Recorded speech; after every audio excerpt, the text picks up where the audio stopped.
നമ്മൾ little hertz എന്ന് പറഞ്ഞ സിനിമ കാണാൻ വേണ്ടി വന്നേക്കുന്നത് സ്ക്രീൻ 4-ലാണ്.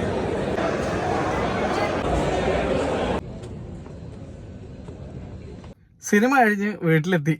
എനിക്ക് ഇനി ഒരു സിനിമ കൂടി കാണാനുണ്ട്, ഗോളം എന്നുള്ള സിനിമ. അതുകൂടി ഞാൻ ഇന്ന് കണ്ട അഭിപ്രായം ഇട്ടേക്കാം. എന്തായാലും ഈ സിനിമ എങ്ങനെ ഉണ്ടായിരുന്നു വെച്ചാലേ, എനിക്ക് ഈ പടം ഇഷ്ടമായി. എനിക്ക് ഭയങ്കരമായിട്ട് വർക്കായി ഈ സിനിമ. ഇതൊരു മുഴുനീള ഒരു ഫാമിലി എൻ്റർടൈനർ ടൈപ്പ് ഓഫ് പടമാണ്. ഫാമിലി ഓഡിയൻസിന് ഈ സിനിമ വളരെയധികം ഇഷ്ടപ്പെടാൻ ചാൻസ് ഉണ്ടെന്നാണ് എനിക്ക് തോന്നിയത്. എനിക്ക് അങ്ങനെയാണ് ഫീൽ ആയത്. മന്ദാകിനിയൊക്കെ പോലെ തന്നെ ഫാമിലി ഓഡിയൻസിന് ഈ സിനിമയ്ക്ക് ഭയങ്കരമായിട്ട് ഇഷ്ടപ്പെടാനുള്ള ചാൻസ് ഉണ്ട്. പിന്നെ ഈവൻ യങ്സ്റ്റേഴ്സിനും ഇഷ്ടപ്പെടാൻ ചാൻസ് ഉണ്ടെന്ന് എനിക്ക് ഫീൽ ചെയ്തു. കാരണം എൻ്റെ സൈഡിലിരുന്ന പിള്ളേരൊക്കെ ഇരുന്ന് ഭയങ്കര ചിരിയായിരുന്നു. ഫുൾ ഓഡിയൻസ് നല്ല റെസ്പോൺസ് ഉണ്ടായിരുന്നു. കുറേ സംഭവങ്ങളൊക്കെ ഉണ്ടായിരുന്നു. എല്ലാവരും റിയാക്ട് ചെയ്തു ഓരോ കാര്യങ്ങൾ വന്നത്. എസ്പെഷ്യലി എല്ലാ കോമിക്കൽ സാധനങ്ങളും എല്ലാ തമാശകളും വർക്കൗട്ടായി എന്നാണ് എനിക്ക് തോന്നിയത്. ഞാൻ കണ്ടതൊരു ഫസ്റ്റ് ഡേ ഫസ്റ്റ് ഷോ അല്ല, ഫസ്റ്റ് ഡേയിലുള്ള രണ്ടാമത്തെ മൂന്നാമത്തെ ഷോ ആണ് ഞാൻ കാണുന്നത്. അപ്പോൾ പോലും സാധാരണ ഓഡിയൻസാണ് ഉണ്ടായിരുന്നത്. റെഗുലർ ഓഡിയൻസിന് ഈ സിനിമ ഇഷ്ടപ്പെട്ടു എന്ന് തന്നെയാണ് എനിക്ക് ക്രൗഡിൽ നിന്നുള്ള ഒരു ഫീലിംഗിൽ നിന്ന് മനസ്സിലായതും. എനിക്കും വളരെയധികം ഈ പടം ഇഷ്ടമായി.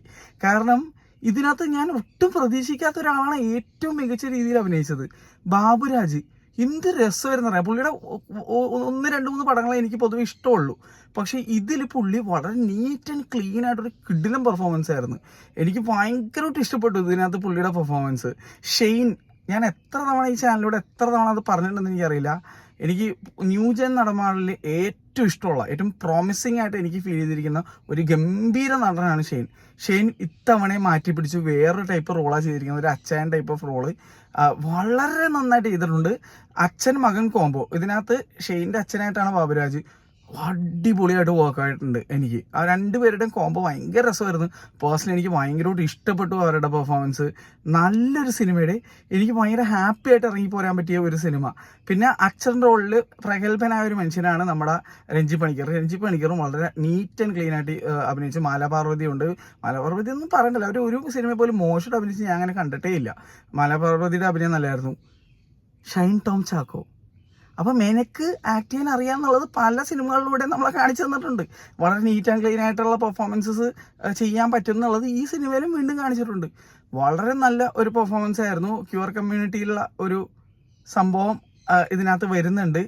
അതുകൊണ്ടാണ് ഈ സിനിമ ബാൻ ആയതെന്ന് എനിക്ക് ഫീൽ ചെയ്യുന്നത് മിഡിൽ ഈസ്റ്റേൺ കൺട്രീസിൽ. അപ്പോൾ അങ്ങനെ കുറേ സംഭവങ്ങളുണ്ട്.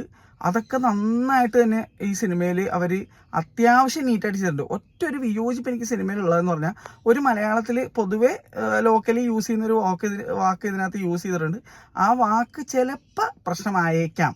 കാരണം ആ വാക്ക് വളരെ ക്യൂർ കമ്മ്യൂണിറ്റിയിലുള്ള ആളുകൾ വളരെ മോശം വാക്കായിട്ട് കരുതപ്പെടുന്നൊരു വാക്കാണ്. ആ വാക്ക് ഇതിനകത്ത് 2 ഇടങ്ങളിൽ യൂസായി, 2-3 ഇടങ്ങളിൽ യൂസായി. പക്ഷേ അതൊഴുകി നിർത്തിക്കഴിഞ്ഞാൽ സിനിമയെ വളരെ നല്ല ഒരു സിനിമയായിട്ട് എനിക്ക് ഫീൽ ചെയ്തത്. അത് ഭീകര പടം അങ്ങനെ ഒന്നും ഞാൻ പറയുന്നില്ല. പക്ഷേ നമുക്ക് പടം കഴിഞ്ഞ് കഴിയുമ്പോഴേക്കും ഒരു സന്തോഷം നൽകുന്ന, ഒരു ഹാപ്പി, ഒരു ഫീൽ ഗുഡ് ടൈപ്പ് ഓഫ് പടമായിട്ടാണ് എനിക്ക് ഫീൽ ആയത്. എനിക്ക് അങ്ങനെയാണ് അനുഭവപ്പെട്ടത്. എന്തായാലും ഫാമിലി ഓഡിയൻസിന് പടം ഇഷ്ടപ്പെട്ടു. ചിരിക്കാനുള്ള ഒരുപാട് മൊമെന്റ്സ് ഉണ്ട്.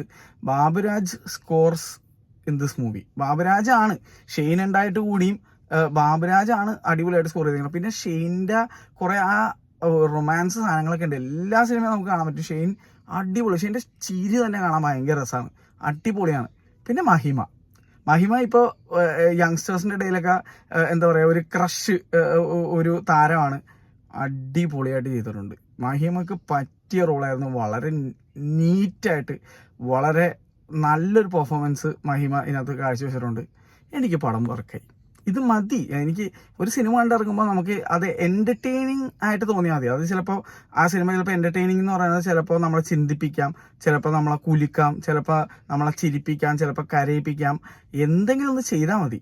ബോറടിപ്പിക്കുകയോ അല്ലെങ്കിൽ മടുപ്പിക്കുകയോ ചെയ്യാതെ എൻ്റർടൈൻ ചെയ്യാൻ ഒരു സിനിമക്ക് പറ്റുകയെങ്കിൽ അത് എൻ്റെ മനസ്സിൽ ആ സിനിമ വിജയിച്ചിരിക്കുന്നു എന്നുള്ള ഒരു കോൺസെപ്റ്റാണ്. എൻ്റെ മനസ്സിൽ ഈ സിനിമ ഒരു വിജയമാണ്. കാരണം എനിക്ക് ഈ സിനിമ കണ്ടിട്ട് വളരെയധികം എൻജോയ് ചെയ്യാൻ പറ്റി.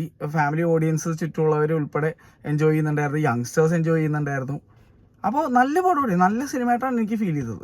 ഇതാണ് എൻ്റെ അഭിപ്രായം. അപ്പോൾ ഇനി എനിക്ക് ഒരു സിനിമ കൂടി ഉണ്ട്, ഗോളം. അപ്പോൾ ഗോളം കണ്ടിട്ട് അതിൻ്റെ അഭിപ്രായം കൂടി ഇട്ടേക്കാം. ഈ സിനിമ എനിക്ക് വർക്കായി. അപ്പോൾ നിങ്ങളുടെ അഭിപ്രായം അറിയാൻ എനിക്ക് ആഗ്രഹമുണ്ട്. അപ്പോൾ നിങ്ങളൊന്ന് കമൻറ്റ് ചെയ്യുക. ഇതിനകത്ത് തെറ്റുകുറ്റങ്ങൾ ആയിട്ടൊന്നും എനിക്ക് അങ്ങനെ ഒന്നും ഫീൽ ചെയ്യില്ല. പിന്നെ പറയാൻ പറ്റുമോ, ഒരു കേസ് കൂട്ടുണ്ട് ഈ സിനിമയിൽ. ഇതിൽ നമ്മുടെ ബാബുരാജിന്റെ ലവ് ഇൻട്രസ്റ്റ് ആയിട്ട് അഭിനയിക്കുന്ന ഒരു നടിയുണ്ട്. നമ്മുടെ നൻപകൽ നേരത്തെ മയക്കത്തിൽ എന്താണ് മമ്മൂക്കയുടെ വൈഫിന്റെ റോള് ചെയ്തതാണെന്നുള്ള എൻ്റെ അടുത്ത് ഉണ്ണി റിമൈൻഡ് ചെയ്തപ്പോൾ, നമ്മുടെ ഉണ്ണി വ്ളോഗ്സിൽ ഉണ്ണി റിമൈൻഡ് ചെയ്തപ്പോഴാണ് അറിയുന്നത് ആ കാര്യം. എവിടെയോ കണ്ട ഒരു ഫേസ് എനിക്ക് ഉണ്ടായിരുന്നു. പിന്നെ എന്താണ് സിനിമ കഴിഞ്ഞതിന് ശേഷം സംസാരിച്ചപ്പോഴാണ് എനിക്ക് സംഭവം അറിയുന്നത്. എന്തായാലും ആ പുള്ളിക്കാരിയും ബാബുരാജിന്റെ ഒരു വൈബ് ഉണ്ട്, അത് കിട്ടില്ലായിരുന്നു. അവർ രണ്ടുപേരാണ് ഈ സിനിമയിലെ ഹാർട്ട് ആൻഡ് സോൾ എന്ന് പറയേണ്ടി വരും. ഷെയ്നും ബാക്കിയുള്ളവരൊക്കെ മഹിമയൊക്കെ അതിനകത്ത് കോംപ്ലിമെന്റ് ചെയ്ത് പോകുന്നതാണ്. പക്ഷേ ഇവരുടെ ലവ് സ്റ്റോറി, ഇതിനകത്ത് 3 ലവ് സ്റ്റോറി ഉണ്ട്. ഷൈൻ ടോം ചാക്കോയുടെ ഒരു ലവ് സ്റ്റോറി ഉണ്ട്. മൂന്ന് തരത്തിലെയാണ്. നമ്മുടെ ബാബുരാജിന്റെ ഒരു ലവ് സ്റ്റോറി ഉണ്ട്, പിന്നെ നമ്മുടെ ഷെയ്ന്റെയും മഹിമയുടെയും ലവ് സ്റ്റോറി. അങ്ങനെ 3 തരത്തിലുള്ള ലവ് സ്റ്റോറികൾ കാണിക്കുന്നുണ്ട്. ആൾക്കാരുടെ ഇൻവോൾവ്മെന്റ്സ് കാര്യങ്ങളൊക്കെ എനിക്ക് വർക്കായി. എനിക്ക് സിനിമ വർക്കായി. എല്ലാം സൂപ്പറായിട്ട് ചെയ്തതായിട്ടാണ് എനിക്ക് ഫീൽ ചെയ്തത്. നല്ലൊരു സിനിമ, അങ്ങനെയാണ് എനിക്ക് ഫീൽ ആയത്. അപ്പം നിങ്ങളുടെ അഭിപ്രായം അറിയാൻ എനിക്ക് നല്ല ആഗ്രഹമുണ്ട്. ഒന്ന് കമൻറ്റ് ചെയ്യുക, നിങ്ങൾക്ക് എന്ത് തോന്നി ഈ സിനിമ കണ്ടിട്ടെന്നുള്ളത്. ഡീഗ്രേഡ് ചെയ്യരുത്. സിനിമ ഇഷ്ടപ്പെട്ടോ ഇല്ലയോ എന്നുള്ള മാന്യമായ വാക്കിലൂടെ പറയാം. ഇഷ്ടപ്പെട്ടെങ്കിൽ ഇഷ്ടപ്പെട്ടെന്ന് പറയാം, ഇല്ലെങ്കിൽ ഇല്ല എന്ന് പറയാം. ഇതാണ് എനിക്ക് നിങ്ങളോട് ആവശ്യപ്പെടാനുള്ളത്, വേറെ ഒന്നുമില്ല. അപ്പോൾ തെറിയൊക്കെ പറഞ്ഞുകൊണ്ട് ഒന്ന് കമൻറ്റ് ചെയ്താൽ എടുത്ത് തൂക്കും, അത്രേ ഉള്ളൂ.